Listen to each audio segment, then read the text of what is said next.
Where do you feel at home? Here, perhaps. What could be more comfortable and reassuring than a couch? If you went to see a neurologist at the turn of the 20th century, especially one at the cutting edge of neuroscience, you might have expected their consulting room to feature a medical examination table, like the kind you'd find in an old operating theatre or a modern-day doctor's surgery. But if you went to see Dr. Sigmund Freud, you might have been surprised at the invitation to relax on a piece of furniture that looked more like something you'd find in your own front room. Hit subscribe below, click the like button, and check out more to explore psychoanalysis through the work of Jacques Lacan at lacanonline.com.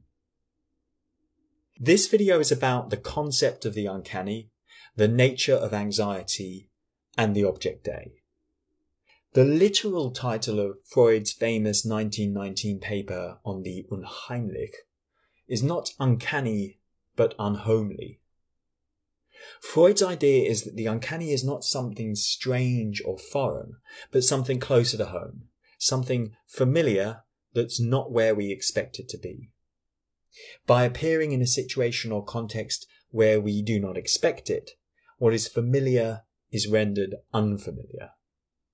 In this sense, for the folk that showed up at Dr. Freud's door at the end of the 19th century, the couch would have been a pretty uncanny object. This icon of psychoanalytic exploration into the darkest reaches of the human psyche might even be, itself, a pretty good emblem of the uncanny. At the start of Freud's paper, there's a long discussion about meaning, about the definition of the term uncanny. Several pages, in fact, where we follow Freud as he trawls through his dictionaries of other languages and of his own, living this very problem of meaning and definition. Rather than seeing this as a tedious preamble, one which, frankly, most readers don't get beyond, doesn't it tell us something about the unhomeliness of language itself? We will first turn to other languages, Freud writes. But the dictionaries that we consult tell us nothing new, perhaps only because we ourselves speak a language that is foreign. But are we at home in our own language?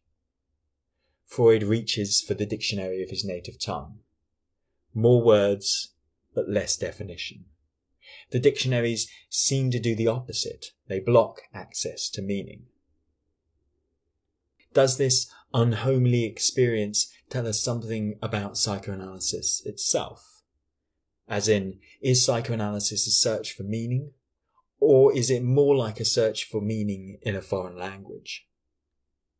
If psychoanalysts deal with words, those words themselves can be denuded of their meaning, separated from their signification. They might be rendered uncanny, and this gap, the gap between an image and its referent, between a signifier and its signification, is something psychoanalysis exploits for therapeutic ends. If we stick with Freud, and if we follow him through his detour, we realize that the ambiguity of the term is the point of the uncanny. What appears as a resistance to meaning becomes, in fact, an assertion of ambiguity. What interests us most, Freud writes, is to find that among its different shades of meaning, the word heimlich exhibits one which is identical with its opposite, unheimlich. What is heimlich thus comes to be unheimlich. The unhomely, he says, is a subspecies of the homely. Heimlich is a word the meaning of which develops in the direction of ambivalence until it finally coincides with its opposite. And that linguistic usage has extended das Heimliche into its opposite, das Unheimlich. If the uncanny is something frightening which arouses dread and horror, as Freud says in the opening lines, it's not because it's something unknown and strange. It's the opposite. The uncanny is a class of frightening which leads back to what is known of old and long familiar. This uncanny is in reality nothing new or alien, he says, but something which is familiar and old established in the mind and which has become alienated from it only through the process of repression. The uncanny was to be Freud's contribution to what he calls the theory of the qualities of feeling. Freud wondered whether there was a common core to these uncanny feelings, which allows us to distinguish as uncanny certain things which lie within the field of what is frightening. Let's explore this core. Christmas, 1890. On the eve of his 4th birthday, a boy has a nightmare. I dreamt that it was night and that I was lying in my bed. My bed stood with its foot towards the window. In front of the window there was a row of old walnut trees. I know it was winter when I had the dream and night time. Suddenly the window opened of its own accord, and I was terrified to see that some white wolves were sitting on the big walnut tree in front of the window. There were 6 or 7 of them. The wolves were quite white and looked more like foxes or sheepdogs, for they had big tails like foxes, and they had their ears pricked like dogs when they pay attention to something. In great terror, evidently of being eaten up by the wolves, I screamed and woke up. My nurse hurried to my bed to see what had happened to me. It took quite a long while before I was convinced that it had only been a dream. I had such a clear and lifelike picture of the window opening and the wolves sitting on the tree. Recounting the dream many years later, he adds, "The only piece of action in the dream was the opening of the window, for the wolves sat quite still and without making any movement on the branches of the tree to the right and the left of the trunk, and looked at me. It seemed as though they had riveted their whole attention upon me." What made the dream of this young boy, Sergei Pankev, who would grow up to be better known to the history of psychology as the Wolfman, so haunting and so troubling for the rest of his life? Lacan focuses on just one element, not the wolves, but the window. Suddenly the window opened of its own accord. Why does the dream start with the opening of a window? Why doesn't the Wolfman just see the image of the wolves in a tree? Lacan's idea is not just that what is homely can be rendered unhomely, uncanny, unfamiliar. It's that behind this uncanny and frightening image hides something more dangerous, more threatening, but unrepresentable. It's as if the image formed a barrier to it, marking some kind of frontier point or threshold that shouldn't be traversed. The window, or more precisely, the frame of the window, does 2 things. It brings out the artificiality of a representation, marking the borders or limit points of the image, and it distances. The dream image screens the fantasy, formalizes it through the presentation of the window frame. In the silent gaze of the wolves, Pankev feels something menacing and invasive. The closer we get to this, the gaze, the scopic object, the more alien it becomes. So the frame protects. It allows us a distance from a supplement or excess in the imaginary field. Let's explain this. Imagine, says Lacan in Seminar 10, we put a painting in the frame of a window. Why? It's about not seeing what's outside the window, he says. Putting a painting in the frame screens or protects against what's outside it. The painting here, in Lacan's little metaphor, is the equivalent of the scene in the dream, with the wolves sitting in the tree. The fantasy is beheld on the other side of a window pane, and through a window that opens, the fantasy is framed. Through the frame of the window, we see a pure schematic form of the fantasy, pure fantasy unveiled in its structure, in the image of the wolves. This is what gives the dream its haunting, unexhausted and inexhaustible character. Everything uncanny, Lacan states, presents itself through little windows. The anxiety that the dream gives rise to is framed, Lacan says. What the window, as a frame, does is simply to present the dream through it. This presentation takes the form of a single scene, an artificial scene, because wolves do not really sit in trees. And though anxiety-provoking for the wolfman, the dream allows it to remain, nonetheless, just a dream. Anxiety, Lacan says, is the appearance within this framing of what was already there, at much closer quarters, at home. In other words, the frame screens or protects against a kind of too closeness. Anxiety is the sudden appearance of the Heimliche within the frame, Lacan adds. And this is why it's wrong to say that anxiety is without an object. What kind of object?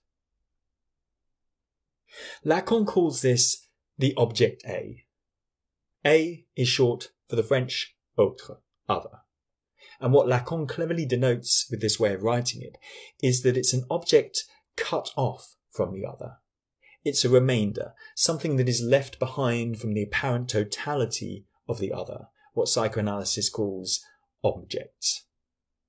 Lacan gives several examples of object A, but they all share common properties. They mark the site of an enjoyment, a bodily enjoyment. They mark the point between inside and outside, a rim, as Lacan calls it, and they all have something disturbing about them. They are remainders of what Freud had labelled the thing, das Ding. There is a point where you get too close to them, and they turn from being something that elicits desire to something that provokes horror. Let's take the example of the gaze. You might know that you're attracted by a certain kind of gaze in your partners, and you might realise that this excites a certain kind of erotic attraction. But if you try to capture this gaze, isolate it, frame it even, all you get is the eye. And the more you look at it, the closer you get to it, the more uncanny, the more disturbing it becomes. Go past the margins of the body, go through the barrier of beauty, Lacan says, and you get to this horrifying thing as the kernel of an unspeakable, inexpressible, unrepresentable enjoyment. The closer you get to it, the more foreign, alien, horrifying it becomes. Now, signifiers aren't like this. Signifiers are dumb. That's the nature of a signifier.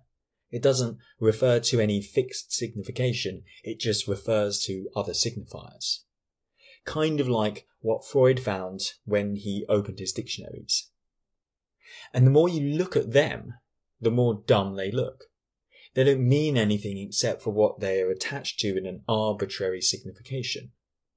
Mobilize, shift those significations, and you get a therapeutic effect. But if you just stare at them, they look silly. And this might be why people sometimes have no emotional reaction when they discover, in their own analysis, the reappearance of a certain signifying formulation that seems to knit together so many different elements of their life, repeating and insisting as if part of a script where you're just a character in search of an author.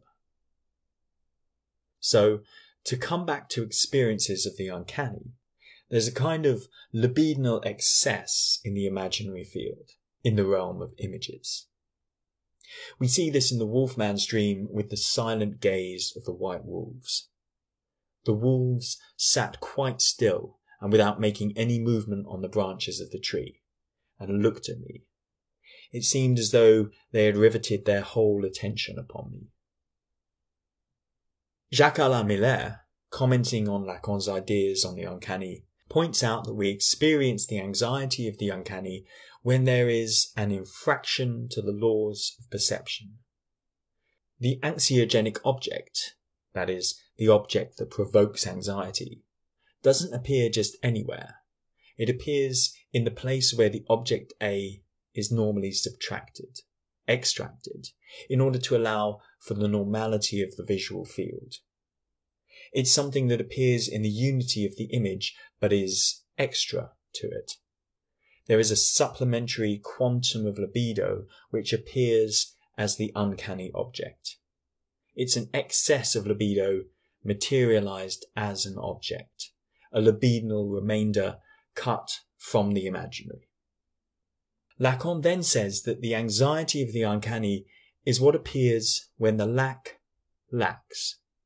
That is, when something that shouldn't be there appears there nonetheless. He denotes this lack with a -phi to mark the site of a lack, the place where something is missing or lost. The Unheimliche is what appears at the place where the -phi should be, he says, because there is no image of lack, hence why he uses the sign -phi. When something does appear there, it is because lack happens to be lacking. Libidinal investment goes via the image, but there's always a remainder, and the name of that remainder is object A. Let's take an example. Nicholas Roeg's creepy horror classic, Don't Look Now. Object A appears most purely in anxiety. In this movie, we see something that should be lacking, the girl, the -phi, and in her place comes something uncanny, the red-coated figure. There is no image of lack, so instead it's represented with a veil. Donald Sutherland's character chases it through the streets of Venice, and throughout the movie he can't get close to it. But then, when he does, at the movie's climax, it's revealed as horrific. When the gaze becomes more present than the image, we have the emergence of object A as something anxiogenic in the visual field, something that disturbs the image, erupts, intrudes, where usually objects are normalized in the specular mode. To get a sense of this effect, try this. Look at yourself in the mirror and keep looking. After a while, you lose the sense that you are looking at your own image and something uncanny appears in its place. Even in the experience of the mirror, Lacan says, a moment can come about when the image we believe we abide by undergoes modification. If this specular image we have facing us, which is our stature, our face, our two eyes, allows a dimension of our gaze to emerge, the value of the image starts to change. Above all, if there's a moment when this gaze that appears in the mirror starts not to look at us anymore. There is the specular image, which the subject is fascinated with, captured in, elated by. And this image is sanctioned or invested by the other, given a value as lovable. The subject believes he desires because he sees himself as desired, Lacan says. But, he continues, he does not see that what the other wants to wrest from him is his gaze. Picture a mother and a child, gazing lovingly at each other. Now imagine that the gaze of one suddenly goes blank. The eyes don't disappear, but the gaze is gone. Lacan continues, this is what happens in the phenomenon of unheimlich.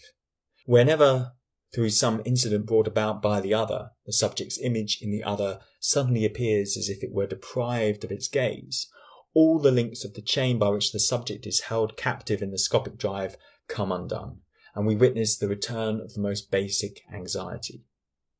Think of the many scenes in movies like Invasion of the Body Snatchers, which present the body as just the host. This host is what had already slipped into the hostile, Lacan says. This occupant isn't the Heimlicher. It's not the inhabitant of the house.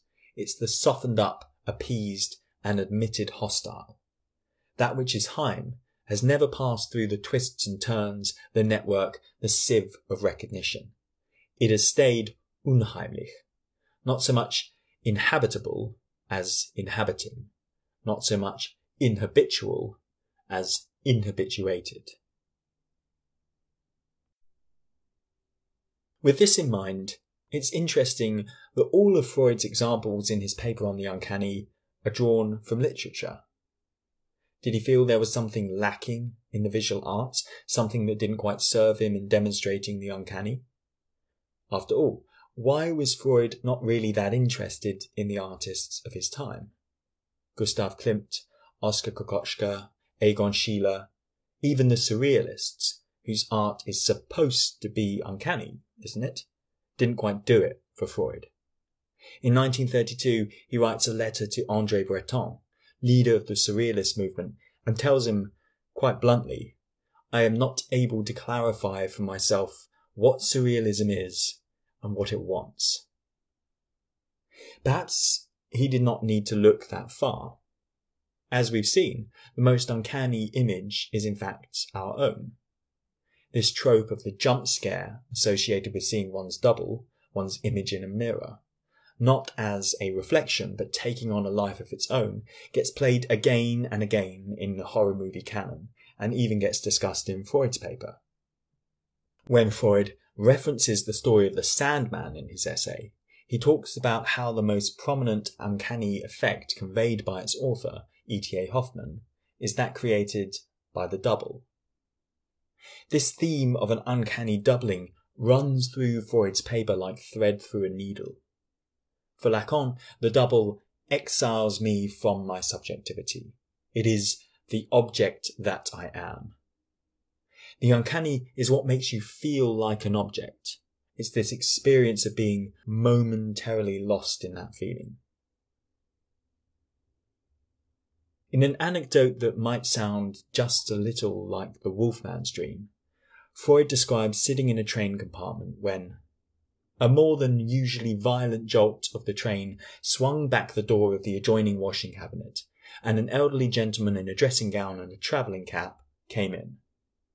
I assumed that in leaving the washing cabinet, which lay between the two compartments, he had taken the wrong direction and come into my compartment by mistake. Jumping up with the intention of putting him right, I at once realised, to my dismay, that the intruder was nothing but my own reflection in the looking glass on the open door. I can still recollect that I thoroughly disliked his appearance. Uncanny doubling is not just a doubling of the self. There is also a doubling of events. In the stories Freud is interested in, these take the forms of repetition, the same names, the same crimes, the same numbers, as they echo through the generations, he says. This is a result of a mysterious compulsion to repeat. It's brought to the forefront of all the stories psychoanalysis loves to tell and retell. We can see the adoptive parents of Oedipus, Polybus and Merope, as the double of Laius and Jocasta. We can also hear the echoes of Oedipus gouging his eyes out in the way that the Sandman takes the eyes of little children in Hoffmann's tale. In lived experience, that kind of repetition might be thought of as a failure of working through. Or it might be, as anthropologist Claude Lévi-Strauss sees it, something like a problem-solving character of neurosis itself. In a pretty blinding bit of insight, which Lacan goes on and on and on about, Lévi-Strauss says, "The inability to connect two kinds of relationships is overcome, or rather replaced, by the assertion that contradictory relationships are identical inasmuch as they are both self-contradictory in a similar way." Even in a new or unfamiliar situation, we may find ourselves back in the same place again and again. Another one from Freud. This has something just a little "don't look now" about it. As I was walking, one hot summer afternoon, through the deserted streets of a provincial town in Italy which was unknown to me, I found myself in a quarter of whose character I could not long remain in doubt. Nothing but painted women were to be seen at the windows of the small houses, and I hastened to leave the narrow street at the next turning. But after having wandered about for a time without inquiring my way, I suddenly found myself back in the same street, where my presence was now beginning to excite attention. I hurried away once more, only to arrive by another detour at the same place yet a third time. Now, however, a feeling overcame me which I can only describe as uncanny, and I was glad enough to find myself back at the piazza I had left a short while before, without any further voyages of discovery. Freud seems caught in a kind of Mobius loop, the same kind of loop that seamlessly turns the homely into the unhomely. Speaking about this scene in Seminar 12, Lacan says that Freud highlights so well precisely the ambiguity which ensures that heimlich or unheimlich is one of those words where, in its own negation, we put our finger on the continuity, the identity between its front and its back. Toric surfaces, like the uncanny, have a property that resists specularization.